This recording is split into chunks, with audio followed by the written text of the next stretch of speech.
उनका है कि जी वो पाकिस्तान हमेशा ही टेलीफोन करो तो जो काम करवाना चाहिए यहां से करने के लिए तैयार है। इसका ये नहीं मतलब कि अगर आज मैं कहता हूं कि बेसिस नहीं दे रहे या मैं कहता हूं मैं रूस या ये नहीं कि मैं एंटी अमेरिकन हूं। उनका अपना इंटरेस्ट है, हमारा काम है अपने लोगों के इंटरेस्ट प्रोटेक्ट करना, क्योंकि एस्टेब्लिशमेंट के पास पावर है, उनके पास इस वक्त सबसे ज्यादा पावर है, तो पावर के साथ जिम्मेदारी आती है। ये नहीं हो सकता कि पावर आपके पास है और जिम्मेदारी किसी और के पास है।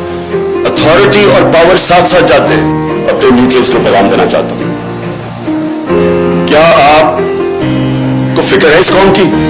अभी भी टाइम है, अपनी पॉलिसीज रिव्यू करें। बंद कमरों में कई दफा फैसले होते हैं, वो फैसले अच्छे नहीं होते।